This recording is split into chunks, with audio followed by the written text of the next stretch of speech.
자, 오늘 이 저녁에는 특별히 우리 예수님의 순환을 좀 생각해 보려고 합니다.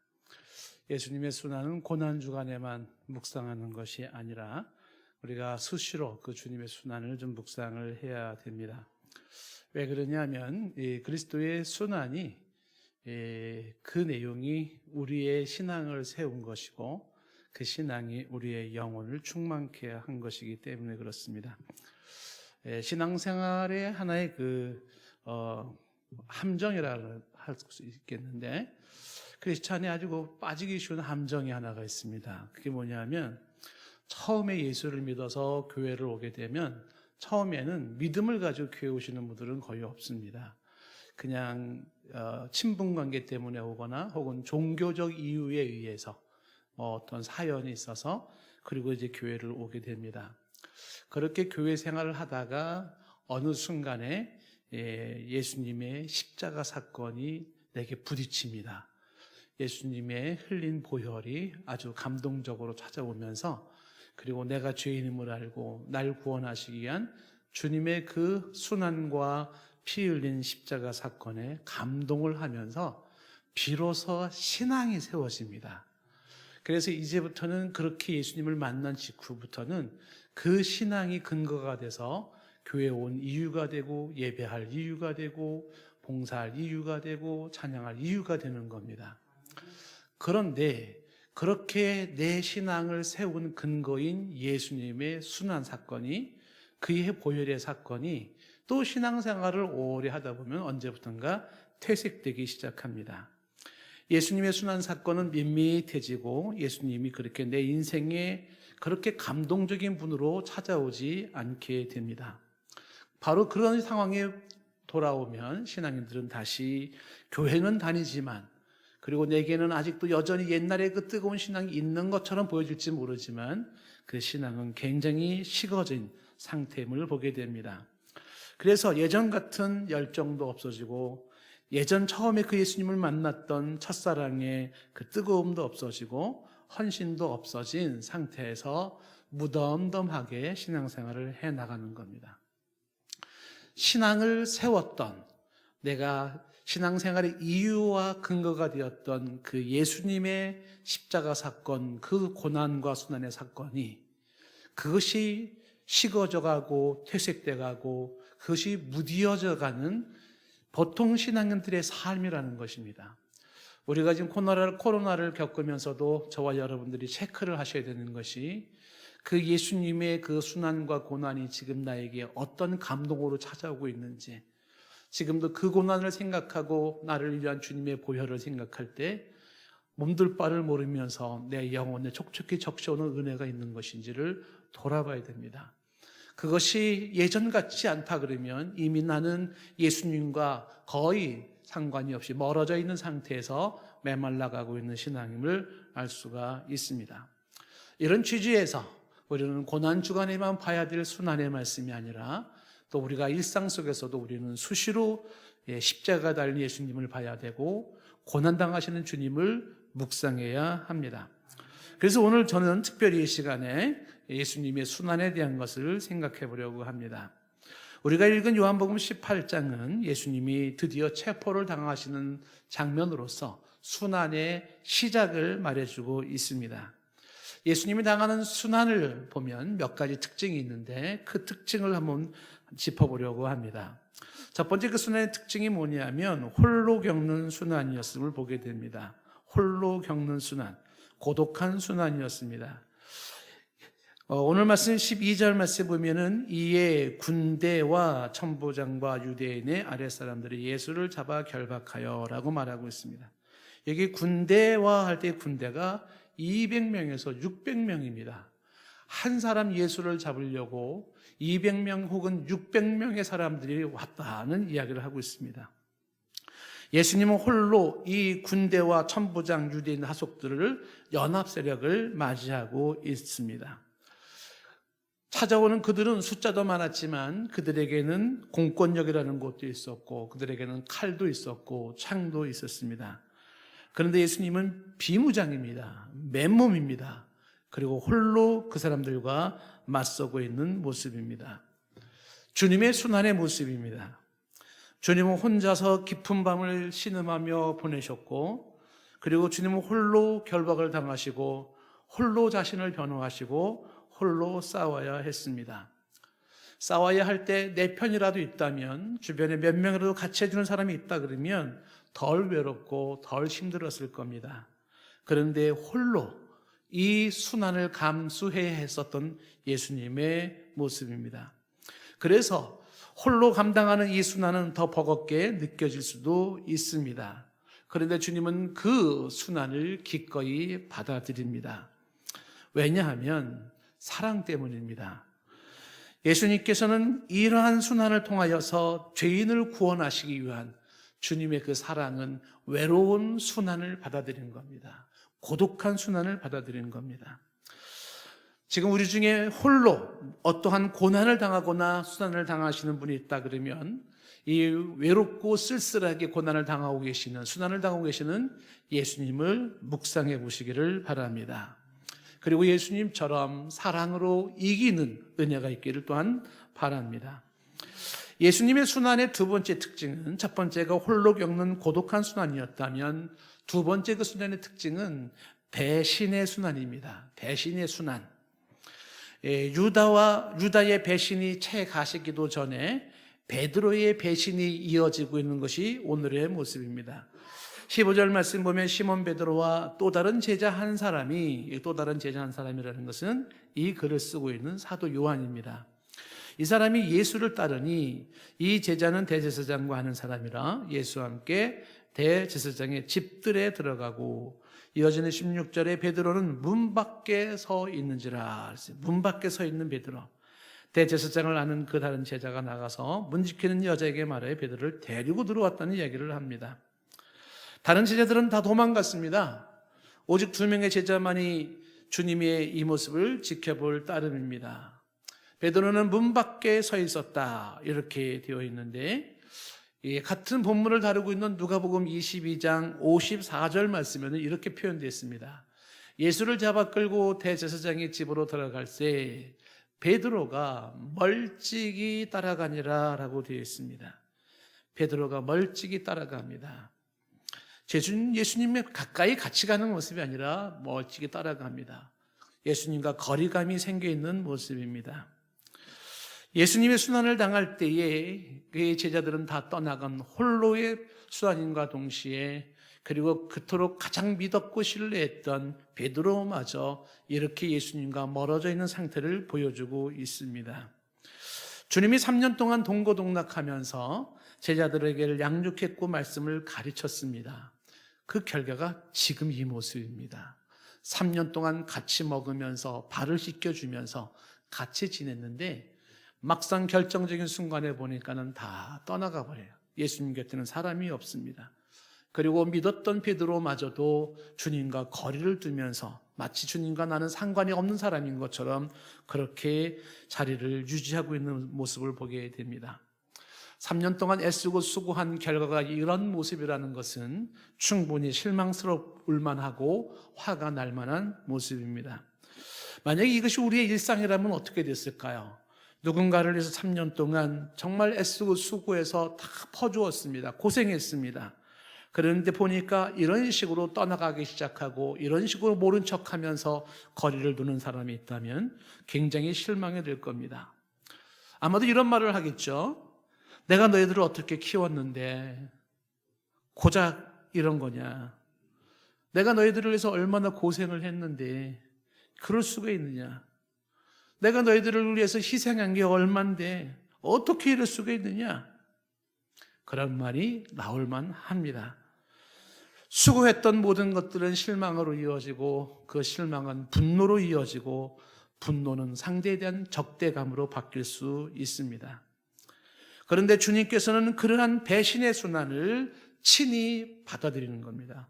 그 순환을 받아들였어요. 실망과 분노와 적대감이 일어나는 배신의 순환이었지만 주님은 그것을 사랑으로 받아들이는 겁니다. 모두가 떠나간 텅 빈 빈자리에서 홀로 이 괴로움을 감당하고 있는 주님의 순환입니다. 사랑 때문에 죄인을 구원하시기 위한 사랑 때문에 그런 순환을 받으시는 겁니다. 혹시 우리 중에서 그 어떤 배신으로 인하여 고통을 받고 있는 자가 있다면, 그 배신의 순환을 당하는 자가 있다면 오늘의 이 예수님을 또한 묵상해 보는 것도 좋을 것 같습니다. 그리고 예수님처럼 사랑으로 또한 이기기를 격려합니다. 예수님의 순환의 세 번째 특징은 추위에 떨어야 하는 순환이었습니다. 추위에 떨어야 하는 순환. 오늘 18절 말씀에 보면은 그때는 추운 밤이었음을 말해주고 있습니다. 그때가 추운 고로 종과 아랫사람들이 불을 피우고 서서 쬐니 베드로도 함께 서서 쬐더라라고 말합니다. 주님은 차가운 한기 속에서 발가벗겨졌습니다. 그리고 그 맨살 위에 채찍이 내려쳤습니다. 추운 그 살 위에 내려치는 채찍은 그를 더 고통스럽게 했을 겁니다. 주님은 그 순환을 받는 거죠. 그 순환을 받는 겁니다. 추위에 떨면서 아픔까지 겪어야 했었던 주님의 순환입니다. 그 순환도 사랑하기 때문입니다. 죄인을 구원하기 위한 사랑의 순환입니다. 오늘도 만약에 그런 추위 속에 떨면서 고통하는 자가 있다면 또한 이 주님을 묵상하는 것도 위로가 될 줄로 믿습니다. 그리고 하나님의 격려가 또한 있을 것입니다. 네 번째 순환의 특징이 뭐냐면 모욕적인 순환이었다는 겁니다. 모욕적인 순환. 하속들이 예수님의 뺨을 치며 침을 뱉으며 주먹으로 칩니다. 오늘 말씀 22절 말씀 보면 이 말씀을 하시며 곁에 섰던 아랫사람 하나가 손으로 예수를 쳐라고 되어 있습니다. 예수님 앞에 따귀를 친 건지 펀치를 날린 건지 예수님을 손으로 쳤다라고 말합니다. 그러면서 네가 대제사장에게 이같이 대답하느냐라고 이야기를 합니다. 요한복음 19장 3절 말씀을 참고하면 이렇게 되어 있습니다. 앞에 가서 이르되 유대인의 왕이여 평안할지어다면서 손으로 때리더라 하는 표현이 나와 있습니다. 예수님을 향해서 손으로 때리는 겁니다. 그런데 이 내용을 조금 더 확대해서 자세하게 묘사하고 있는 마가복음의 마가 기자는 이렇게 설명을 합니다. 마가복음 14장 65절에 보면은 어떤 사람은 그에게 침을 뱉으며 예수님 앞에 침을 뱉었습니다. 그리고 그의 얼굴을 가리고 주먹으로 치며 이렇게 말하고 있습니다. 그러면서 말하기를 모욕과 함께 그렇게 주먹으로 치며 이르되 선지자 노릇을 하라 하고 하인들은 손바닥으로 치더라 그랬어요. 그러니까 한두 사람이 치는 게 아니에요. 이 사람이 뺨을 치고 저 사람이 주먹을 날리고 얼굴에 침을 뱉고 그리고 하인들까지도 손바닥으로 예수를 때린 겁니다. 따귀를 때렸는지 그 예수님을 그렇게 때린 겁니다. 이 장면을 이사야 선지자가 예언을 했습니다. 이사야서 50장 6절 말씀에 나를 때리는 자들에게 내 등을 맡기며 나의 수염을 뽑는 자에게 나의 뺨을 맡기며 모욕과 침뱉음을 당하여도 내 얼굴을 가리지 아니하였느니라. 이미 이사야 선지자가 말을 한 겁니다. 이렇게 순환당할 예수님, 수염을 뽑는 자도 있다, 뺨을 치는 자가 있다, 침을 뱉는 자가 있다. 그래도 주님은 그 얼굴을 가리지 아니했다는 거죠. 다 받아들인 것입니다. 같지 않은 하속들에게 하늘의 하나님이 모욕을 당하고 있는 모습입니다. 충격적인 일입니다. 예수님의 이런 모욕적인 순환은 육체적인 고통보다도 정신적인 고통이 훨씬 큽니다. 인간이 경험할 수 있는 모멸감이라는 것이 있습니다. 그 모멸감이 쓰라린 상처로 남을 수가 있습니다. 예수님의 순환은 이런 모욕적인 순환을 당하신 겁니다. 왜냐하면 사랑하기 때문에 죄인들을 구원하기 위해서인 것입니다. 그 죄인들이 누굴까요? 만약에 지금 또한 우리가 누군가로부터 그런 모멸감을 받고 있는 사람이 있다면 더불어서 이 예수님을 또 묵상하는 것도 위로가 되고 힘이 될 줄로 압니다. 자, 예수님의 순환 중에 또 하나의 특징이 있습니다. 그 특징은 굉장히 억울한 순환이었다는 겁니다. 순환이 억울해요. 18장 오늘 24절 말씀 보면은 안나스가 예수를 결박한 그대로 대제사장 가야바로 보내니라 라고 말했습니다. 안나스는 재판권이 없습니다. 근데 안나스 앞에 섰습니다. 그리고 한밤중에 받는 가야바 재판은 이미 불법입니다. 말이 안 됩니다. 그 예수님은 합법적인 모습으로 재판을 받는 모습이 아닙니다. 더욱이 의로우신 하늘의 재판관이신 그분이 불의한 세상의 재판관으로부터 재판을 받는다는 것은 언어 도단입니다. 절차도 무시되어 있는 그런 식의 이 순환은 억울한 순환입니다. 예수님은 그 순환을 받아들였습니다. 사랑했기 때문에. 죄인들을 구원하시기 위한 그 사랑으로 이 형벌을 받아들인 것입니다. 지금도 만약 누군가로부터 억울한 순환을 당한 자가 있다면 또한 이 예수님을 묵상하기를 권면해 드립니다. 예수님이 이 순환을 정리해보면 이렇습니다. 주님은 사랑했기 때문에 외로운 순환을 받으셨습니다. 주님은 사랑했기 때문에 배신의 순환을 받으셨습니다. 주님은 사랑했기 때문에 추위에 떨어야 하는 순환을 받으셨습니다. 주님은 사랑했기 때문에 모욕적인 순환을 받으셨습니다. 주님은 사랑했기 때문에 억울한 순환을 받으셨습니다. 사랑했기 때문에 감수하셨던 예수님의 모습입니다. 우리가 고린도서 13장 4절 말씀에서 이미 본 바가 있지만 사랑은 오래 참고라는 말이 있었습니다. 우리 이 번역을 킹제임스 번역으로 말씀을 본 적이 있었죠. 사랑은 오랫동안 고통하는 것이라고 보았습니다. Love is suffering long. 사랑은 오랫동안 고통하는 것입니다. 누군가를 사랑한다는 것은 오랫동안 고통하는 것입니다. 고통하는 게 사랑하는 거예요. 그래서 그 사랑으로 주님은 이러한 순환을 받아주셨습니다. 사랑으로 주님은 그러한 순환 속에서도 흥분하지 않았고, 사랑 때문에 주님은 그러한 순환 속에 안절부절하지 않았고, 사랑 때문에 주님은 그 순환에 원망이나 분노를 표출하지 않았습니다. 18장 20절 말씀에 가면 이런 말씀이 나옵니다. 오늘 예수께서 대답하시되 내가 드러내놓고 세상에 말하였노라. 모든 유대인들이 모이는 회당과 성전에서 항상 가르쳤고 은밀하게는 아무것도 말하지 아니하였거늘. 다 드러내놓고 공개적으로 그렇게 다 가르쳤고 말씀을 했다는 겁니다. 그런데 21절 말씀에 어찌하여 내게 묻느냐? 내가 무슨 말을 하였는지 들은 자들에게 물어보라. 그들이 하던 말을 아느니라. 예수님의 가르침은 당당했습니다. 주님은 떳떳했습니다. 몰래 숨어 사는 것이 아니었습니다. 그만큼 분명했다는 거예요.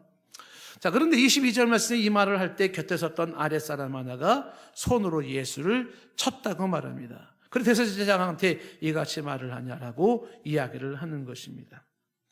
하속의 일격은 죄 없는 자에 대한 폭행이었고 손 묶인 예수님에게 아직 예수님이 누구인지 재판의 결심이 나오지 않은 상태에서 일격을 가한 상태입니다. 23절에 예수님 말하죠. 내가 말을 잘못했으면 그 잘못된 것으로 증언하라. 잘하였으면 내가 어째 나를 치느냐라고 말을 합니다. 주님께서는 충분히 변명을 하시고 변호도 하시고 말씀을 하시지만 주님은 이런 모든 말 속에 흥분하시지 않습니다. 그리고 분노하며 그리고 같이 맞대응하며 싸우지 않습니다. 의연하게 대처하십니다. 시정일관 주님은 비겁한 제자들을 비난하는 모습도 한 번도 나오지 않습니다. 예수님은 이러한 모든 것들을 감수합니다. 사랑은 고통하는 것. 사랑하기 때문에 그렇게 하신 겁니다. 지금도 그 사랑은 저와 여러분에게 여전히 유효한 줄로 믿습니다. 주님은 그렇게 저와 여러분을 지금도 사랑하십니다. 그런데 이와 대조적으로 베드로는 멀찍이 주님을 따르는 소극적인 모습을 보이기 시작했습니다. 이 베드로를 한번 이제 주목해 보십시오. 마태복음 26장 58절 말씀에 보면은 베드로가 멀찍이 예수를 따라 대제사장의 집에 뜰까지 가서 그 결말을 보려고 안에 들어가 하인들과 함께 앉아 있다고 말하고 있습니다. 멀찍이 예수와 거리를 두고 있었던 베드로, 그리고 그 결말이 어떠한가 보려고 하족들과 함께 있었다고 말합니다. 그러면서 이 베드로는 결국 주님을 3번 부인하게 됩니다. 한 번은 문 지키는 여종에게 주님을 모른다고 부인합니다. 18장 오늘 17절 말씀에 문 지키는 여종이 베드로에게 말하되 너도 이 사람의 제자 중에 하나가 아니냐 하니 그가 말하되 나는 아니라 이렇게 말합니다. 나는 아니라. 같은 말을 마태복음 26장 70절 말씀에 이렇게 되어 있어요. 베드로가 모든 사람 앞에서 부인하여 이르되, 모든 사람 앞에서 부인한 거예요. 그래서 내가 무슨 말 하는지 모르겠다, 나는 저 예수를 모른다라고 이야기를 하는 겁니다. 많은 사람들이 보는 앞에서 나는 예수를 모른다라고 말을 하는 거죠. 공개적인 장소에서 내가 크리스찬이요, 내가 예수 믿는 사람이요라고 말하지 못하는 베드로의 모습은 누구의 모습과 닮았다고 생각을 합니까? 공개적인 장소에서 예수님을 모른다고 부인하는 이 베드로의 모습입니다. 이게 첫 번째 부인이라면 두 번째 베드로의 부인은 계속 이어집니다. 18장 25절에 보면 오늘 말씀, 시몬 베드로가 서서 불을 쬐더니 사람들이 묻되 너도 그 제자 중 하나가 아니냐? 베드로가 부인하여 이르되 나는 아니라라고 말합니다. 이 같은 장면을 마태는 이렇게 설명을 했습니다. 마태복음 26장 72절 말씀에 베드로가 맹세하고 또 부인하여 이르되 나는 그 사람을 알지 못하노라 라고 말합니다. 맹세하면서 부인합니다. 첫 번째는 하속 어린 한 여인 하인들 앞에서 예수님을 부인할 때 공개적으로 주님을 부인했습니다. 그리고 이제 두 번째 부인할 때는 맹세하면서 주님을 부인합니다. 나 그 예수 몰라요. 나 예수 상관없어요 라고 이야기를 합니다. 세 번째 이어지는 베드로의 부인을 오늘 본문 26절 말씀에서 이렇게 말하죠. 대제사장의 종 하나는 베드로에게 귀를 잘린 사람의 친척이라. 이르되 네가 그 사람과 함께 동산에 있던 것을 내가 보지 아니하였느냐. 27절. 이에 베드로가 또 부인하니 곧 닭이 울더라 라고 말합니다. 같은 내용을 마태복음 26장 74절에서 마태는 이렇게 설명합니다. 그가 저주하며 맹세하여 이르시되 그 사람을 알지 못하노라 하니 곧 닭이 울었다고 말합니다. 저주하며 맹세했습니다. 이 베드로의 모습을 주목해 보십시오. 멀찍이 주님을 따라가기 시작했습니다.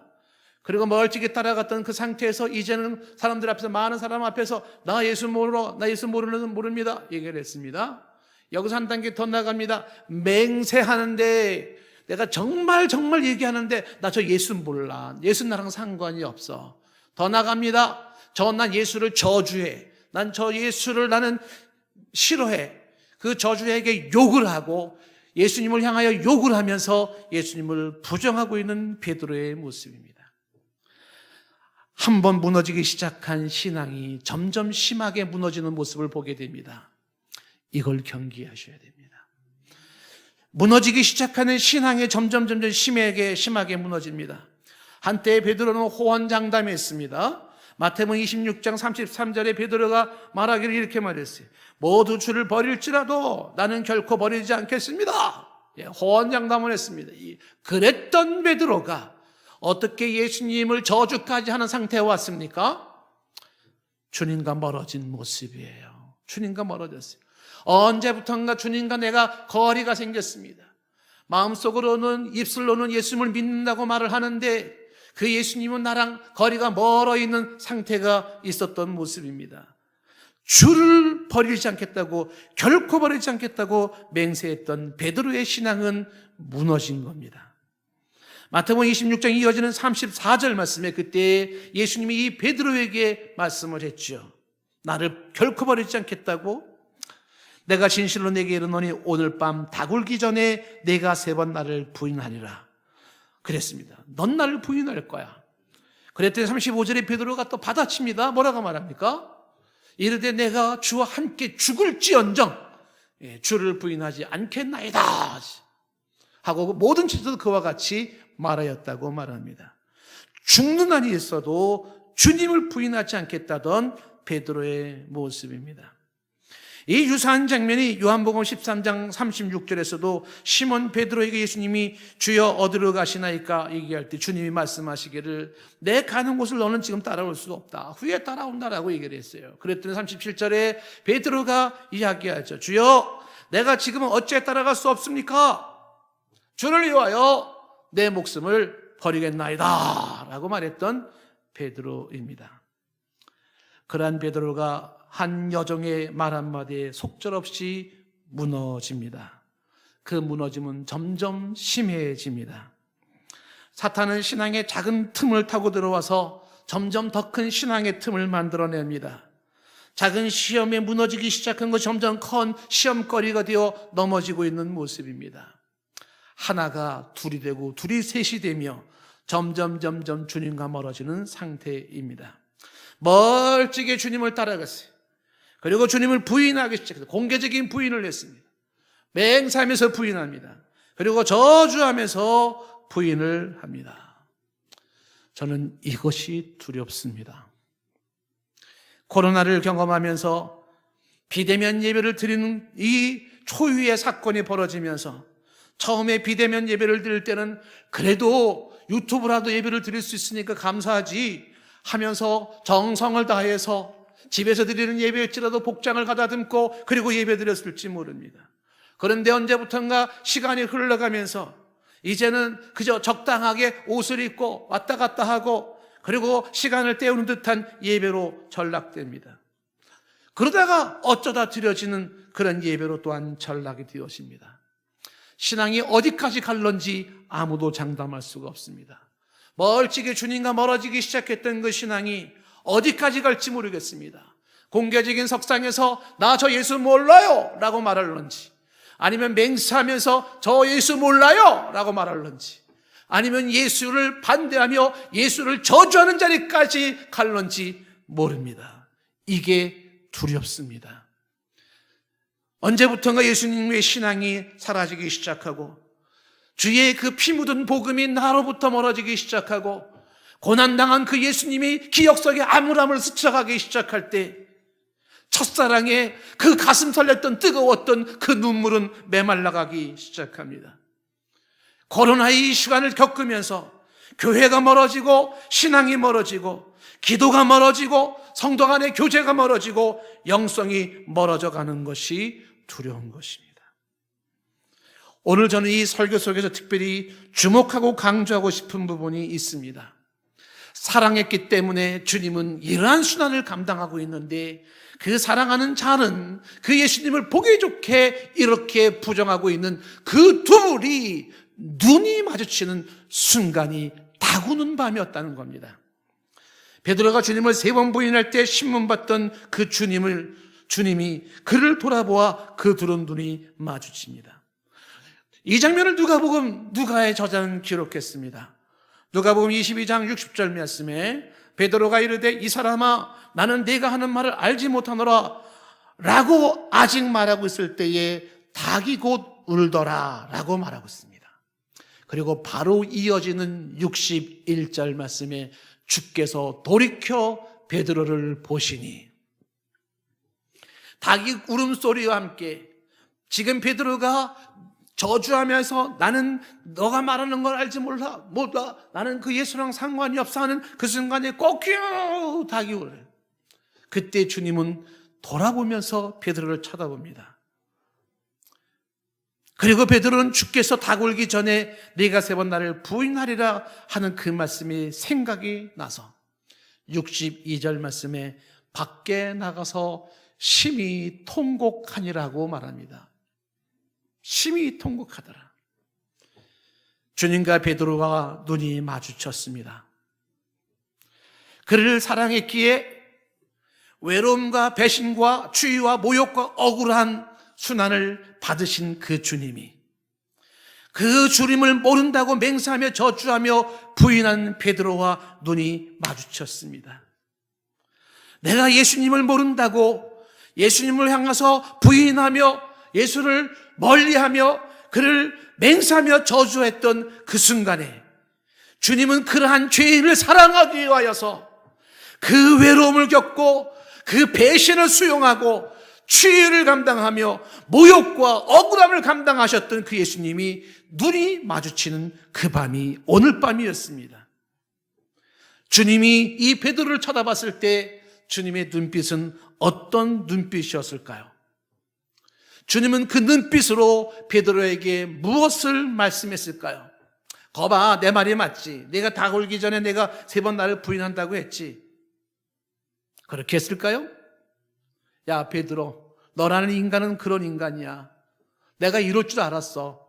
근데 정말 실망스럽구나. 주님이 그렇게 말했을까요? 나는 너만은 그래도 안 그럴 줄 알았어. 네가 죽기까지 나를 따른다고 했을 때 나는 그럴 거라고 생각을 했어. 근데 정말 실망이다. 섭섭하구나. 그랬을까요?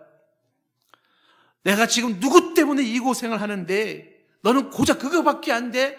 정말 불쾌하구나. 분노가 치민다. 나도 너를 저주한다. 주님은 그렇게 말씀을 하셨을까요? 주님의 눈빛은 그런 눈빛이 아닐 겁니다. 베드로를 바라보시는 주님의 눈빛은 베드로야, 괜찮아. 너의 모습에 너무 실망하지 마라. 내가 나를 그렇게 배신했다고 낙심하지 마. 용기를 잃지 마라. 다시 일어날 수 있어. 난 널 사랑한다. 그 눈빛을 보내는 겁니다. 다구는 밤에 한 사람 베드로는 무너집니다. 자신의 육적인 만용이 무너집니다. 자아와 고집이 무너집니다. 자신이 심각한 죄인이라는 사실을 넘어서 나 같은 죄인을 사랑하시는 주님 앞에 그는 깨집니다. 베드로는 그 순간을 견딜 수가 없었습니다. 뛰쳐나가 통곡하며 그는 울어야 했습니다. 이것밖에 안 되는 내 자신이 서러워서 울었습니다. 나를 위해 피범벅이 된 그 주님의 모습이 안쓰러워서 울었습니다. 그 와중에도 내 걱정해 주시는 그 주님의 사랑에 또 울어야 했습니다. 멍들고 찢어지고 일그러진 그 얼굴로 그 고통 중에도 나를 보시는 그 사랑의 눈빛을 그는 보면서 통곡하지 않을 수가 없었습니다. 주님의 그 눈빛은 괜찮아. 용기를 잃지 마. 네가 날 배신했다고 너무 자책하지 마. 나는 내가 슬퍼지면 더 슬퍼져.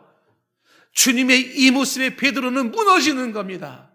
차라리 나를 향해서 욕을 하시든지 그런 못난 나 같은 사람을 위해서 주님께서 째려보시거나 아니면 소리라도 한마디 했으면 날지 모르는데 바보 같은 예수님은 그렇게 나를 위해서 고난을 당하시고도 내가 그렇게 주님을 부인하고 멀어진 그 상황 속에서도 주님은 보여주는 그 눈빛이 힘들어하지 마.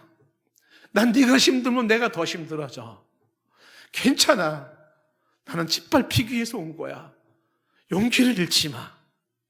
이 말씀에 베드로는 몸둘 바를 모르는 겁니다.